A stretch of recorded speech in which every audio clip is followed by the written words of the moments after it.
হাসিনার আমলে যে নির্বাচন হয়েছে সেই নির্বাচনে তো মানুষ ভোট দিতে পারে নাই। কখনো রাত্রেবেলা 1:30 ভরে ফেলেছে, কখনো ভোটেই যায় নাই কিন্তু হয়ে গেছে। এই সমস্ত আওয়ামী লীগের আমলে নির্বাচন করলে আওয়ামী লীগ আমাকে দিবে সেই বিশ্বাস যার মানুষের মধ্যে যখন নাই, তখন আমি সাহস করে আমি নির্বাচন করেছি 2 বার। আমার এখনো মনে আছে রোনকাল সেন্টারে আমি যখন গেলাম, তখন এই এলাকারই একজনের নেতৃত্বে, নাম না বলি সবাই জানে, আমি বললাম যে পিঙ্কু ভাই বলেছে, আমি এই ফরিদপুর শহরে নিজেকে এখন বয়স আমার কম হয় নাই, আমি নাম বলবো না, নাম বললে কিছু থাকে না, আমি হিসেবে গুণী না, এই জন্য গুণী না যে কারণ অন্যায়কারী, অন্যায়কারীর নাম না মানে আল্লাহ তাআলার নাম আছে, মানুষ জানে ঘৃণিত চরিত্র কারা। ওইখানে গিয়ে যাওয়ার পরে ভিতরে জাল ভোট দিচ্ছিল, আমাকে দেখি সবাই এমন একটা ভাব যে বুঝতে দেওয়া যাবে সিনার যে দোষর ইঞ্জিনিয়ার মোশাররফ সাহেব তার ভাই বাবুরের জন্য আমি 1 লক্ষ ভোট পেয়েছিলাম। আমাকে ভোটটাকে তারা রিগিং করে, মানে ভোট জোচ্চুরি করে আমাকে তারা হারিয়েছিল, সেই রেকর্ড আমাকে দেওয়া আর একটা পিঙ্কুরি সরাই বাবুকে দেওয়া। খুবই দুঃখজনক যে তাদের তো মানুষ কখনোই সেটা বিশ্বাসের মধ্যে নেয় নাই যে পিঙ্কু হয় নাই, কিংবা এই যে এই অঞ্চল, তারপরে ওই যে কৃষ্ণনগর ওইদিকে ঈশান গোপালপুর এদিক দিয়ে তো সবাই মিছিল করতেছিল রাত্রে, যে সব জায়গায় আমি জিতে গেছি। হ্যাঁ, আমি তো ভোট তো আমাকে আপনারা দিচ্ছেন, এই জন্যই আমি আপনাদের সামনে আসলে নিজেকে মনে হয় আমার যে আমার কোনো কিছু ভুল হয়ে যায়, কারণ আমি ভুল করতে রাজি না, আমি না খেয়ে মরে গেলেও ভুল করতে রাজি না। যে ভালোবাসা ফরিদপুরের মানুষ আমাকে দিয়েছে, একদিন আমি দুনিয়া থেকে চলে যাব, কিন্তু এটা পরম্পরায় থাকবে যে আমার তাকে ভোট দিয়েছিলাম, সে সাহস করে আওয়ামী লীগের বিরুদ্ধে দাঁড়িয়েছি। এটা অনেক বড় কিছু। এখন ভোট পাওয়া যাবে সহজে, তখন অত সহজে ভোট পাওয়া যেত না। তো সেই সময় চৌধুরী কামাল ইউসুফ সাহেব আমার জন্য যা করেছিলেন, এই মহান মুরব্বীর কথা পৃথিবী থেকে সবাই চলে যেতে হবে, উনিও চলে গেছেন, আমরাও চলে যাবো, সবাই চলে যাবে। এই বাচ্চা এরা যারা থাকবে, এরা কোনো না কোনো ভাবে জানবে কে কামাল ইউসুফ, কে পিঙ্কু, কে, হ্যাঁ, এটাই নিয়ম। আল্লাহ তাকে বেহেশতের সর্বোচ্চ আসন তাকে দান করবো, আমরা আল্লাহ কাছে চাই। আমি এই যে জাহাঙ্গীর শিষ্য আমাদের কাজ করেছে, আল্লাহ তাকে এখন এই নির্বাচন, যে নির্বাচন কাঙ্ক্ষিত নির্বাচন, যেখানে ভোট প্রয়োগ করার জন্য মানুষের এখন একটা আশায় আছে যে আমরা এবারে নিরপেক্ষ নির্বাচনে ভোট দিব, আমরা আগামী দিনে কে রাষ্ট্র চালাবে আমরা সেটা নির্ধারণ করি। সেই সময় বিরাট ষড়যন্ত্র শুরু হয়েছে, দৃশ্যমান এবং অদৃশ্য ষড়যন্ত্র, যেটা আপনারা ইতিমধ্যে কিন্তু বুঝতে পারছেন। এই দেশে ধর্মকে পুঁজি করে মানুষের, ইসলামপন্থী মানুষকে বিপদগামী করে এই ভোটটা তারা যদি কোন রকম নিতে পারে, এই দেশের স্বাধীনতা সার্বভৌমত্ব আর একবার ধ্বংস হবে, সেই পরিকল্পনা আবার নিয়েছে আর একটি পন্থী। এতদিন ছিল একটা পন্থী, এখন হচ্ছে আর এক পন্থী। এই দুজনের সাথে যুদ্ধ। একজন বলে যে আমরা দেশ স্বাধীন করেছি, আমাদের 1600 রক্ত দিয়ে স্বাধীন হয়েছে, এদেশ পাকিস্তান হওয়ার জন্য আর স্বাধীন হয় নাই। এখন আবার নতুন করে ষড়যন্ত্র শুরু হয়েছে পাকিস্তান পন্থী বানানোর জন্য। সকালে এক, বিকালে এক, একবার বলে শরিয়া আইন কায়েম করবো, আর একবার বলে শরিয়া না, একবার বলে হিন্দু মুসলমান সব আমরা ভাই ভাই, একবার বলে রোজা আর পূজা এক, পাগল হয়ে গেছে একদম। ঠিক ঠিক, এদেরকে বিশ্বাস করা যায় না। যারা সকাল বিকাল মিথ্যা কথা বলে বিশ্বাস করা যায় না।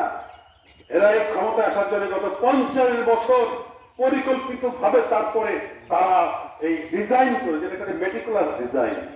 মেটিকুলাস কথা হচ্ছে, অর্থ হচ্ছে বুঝে সূক্ষ্ম থেকে সূক্ষ্মাতীত ভাবে তারা পরিকল্পনা নিয়ে তারপরে আজকের এই জায়গাটার মধ্যে এসেছে যে হাসিনাকে বিদায় যেদিন করতে পারবে আওয়ামী লীগ ভারতপন্থী সবাই জানে, আওয়ামী লীগকে যেদিন দৃশ্যপট থেকে সরানো দেবে সেদিন আমরা এদেরকে যেভাবে হত্যা করে নিয়ে যাবো। এরা এখন পাগল হয়ে গেছে। এরা এই পরিকল্পনা করে ছোট থেকে আস্তে আস্তে আস্তে আস্তে কিছু বাড়াইছে, তারা নিজেরা নিজেদের ভিতরে বাড়ায় মনে করতেছে যে এখন বিভিন্ন চেয়ার চেয়ারে বসে ফেলছে। বিএনপি একটা বড় রাজনৈতিক সংগঠন, যার নেতা তারেক রহমানকে বিদেশে থাকতে হয়েছে দেশান্তরী হয়ে, খানায় যে অসুস্থ, জেলখানা থেকে বের হয়ে তারপর ঘর থেকে বের হতে পারে নাই, শেষ পর্যন্ত তাকে আল্লাহ বিদেশ থেকে নিয়েই গেল, কথা বলতে পারে নাই জাতির সামনে। এই সুযোগটা তারা সদ্ব্যবহার করার জন্য তারা জানে যে এইবার যদি ক্ষমতা আসতে না পারি তাহলে আর আমরা কখনোই কোনোদিন আর পারবো না। আল্লাহর হুকুম না হলে তো হবে না। আপনি কি করে বলেন যে আমাদেরকে ভোট দিলে জান্নাতে চলে যাবেন? এটা কি নাফরমানি না? আপনাদের কাছে কি মনে হয় নাফরমানি এটা হলো? আপনি আল্লাহর সাথে কি আপনি আল্লাহকে কি দেখা যায়? আল্লাহ তো আপনার কালকে ভিতরে, আপনাকে আল্লাহ তাআলা দুনিয়াতে পাঠাইছে, আপনার মধ্যে বিবেক তৈরি করে দিয়েছে। বিবেক বর্জিত হয়ে আপনি চলবেন, আপনি আল্লাহ রাসূলুল্লাহ সাল্লাল্লাহু আলাইহি ওয়াসাল্লাম সাহায্য পাবেন না। আল্লাহ আপনাকে কোথায় নেবে সেটা তো নির্ধারিত হয়ে আছে, কোথায় নিয়ে যাবেন। আগে বিবেকের সাথে আপনি সকাল বিকাল মিথ্যা কথা বলবেন, আপনি বিবেকের সাথে আপনি আগে যুদ্ধ করেন। বিবেক আপনাকে হত্যা করতে মানা করবে, বিবেক আপনাকে খারাপ কাজ করতে মানা করবে, ওইটাই হলো আল্লাহর বসবাস। আপনি সে আল্লাহর সাথে আপনি পাল্লা দেন যে আপনি জান্নাতে চলে যাবেন, এটা কোন ধরনের কথাবার্তা? এত বেশি অ্যাগ্রেসিভ, বলে বিড়ি ফুটাইলে ওনাদের একটা বিড়ি ফুটাইলে সে নাকি চলে যাবে জান্নাতে। এই ভয়ঙ্কর গোষ্ঠীকে খাওয়াইতে হবে।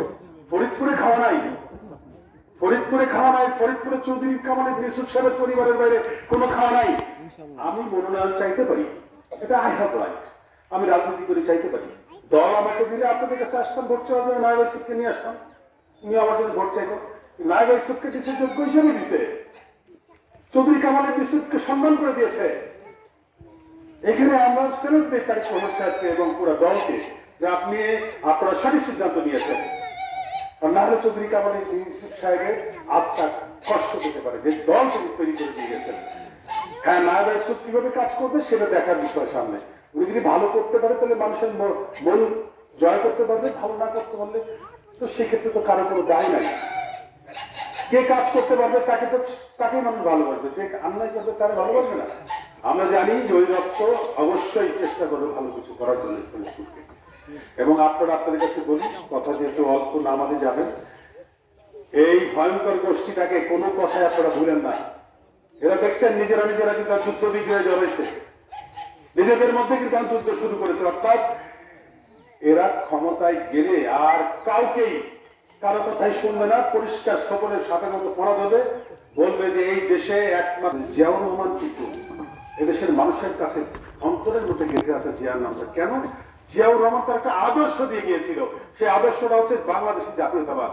সেখানে উনি বলেছিল যে এই মাটিতে যে জন্ম নিবে, সে হোক হিন্দু, মুসলমান, বৌদ্ধ, খ্রিস্টান, জাতি পাতি, জেলে, নৃপতি, যেই জন্ম নেয়, একটা ঘরে যদি থাকে তাহলে এই দেশটা তার, এই দেশটা তার।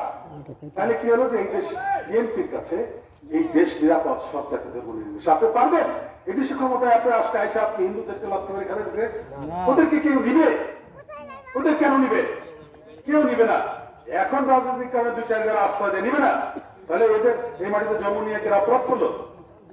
এই দেশ সবার দেশ, এই দেশ শুধু খ্রিস্টানদের দেশ, বৌদ্ধদের দেশ, হিন্দুদের দেশ, মুসলমানের দেশ, সবাইকে নিয়েই বাঁচতে হবে। আমরা আসি না, বাঁচলাম না, আমরা আসি না, আমরা নামাজ পড়তে কেউ বাধা দেয় আমাদের? কি দেয় না।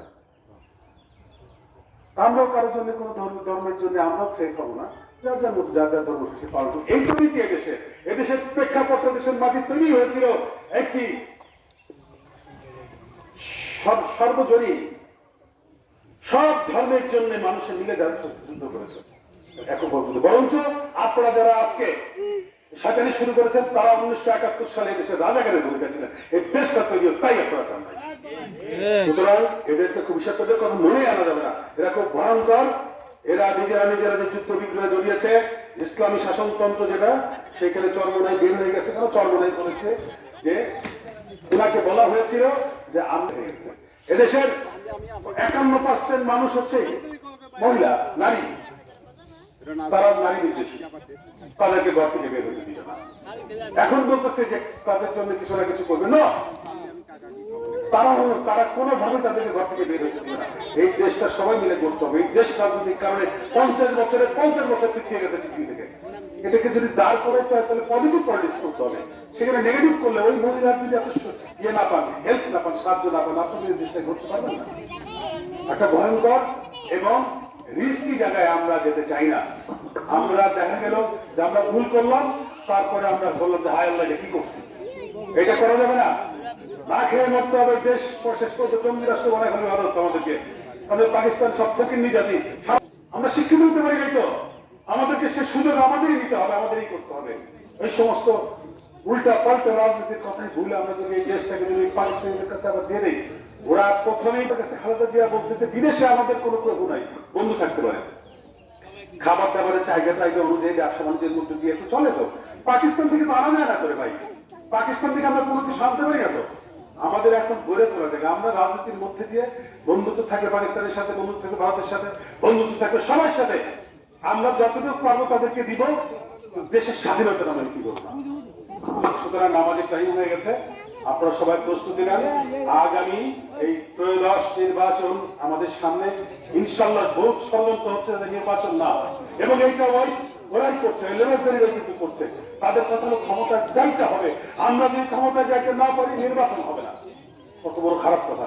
সুতরাং এই সমস্ত ষড়যন্ত্রের জাল ছিন্ন করে দেশনায়ক তারেক রহমানের নেতৃত্বে আমরা যেন আগামী একটি নির্বাচনে আল্লাহ যেন আমাদেরকে তৌফিক দান করে, এবং আমরা সবাই যেন ভোট দান করি, ভোট দান করে দেশের নেত্রী বেগম খালেদা জিয়ার আত্মা যেন শান্তি পায়, এবং দেশের নেত্রী বেগম খালেদা জিয়া যে কষ্ট করেছে সেই পরিশ্রমের মূল্য একবার হলেও তারেক রহমানকে প্রধানমন্ত্রী বানানোর জন্য ফরিদপুরের এই আসন থেকে আপনারা আমাদের নেত্রী, ফরিদপুরের গণমানুষের নেত্রী নারবা ইউসুফকে আপনারা ভোট দিবেন, ভোট দিয়ে আপনারা নির্বাচিত করে তাকে একটা সুযোগ করে দেবেন খেদমত করার জন্য, দিবেন না?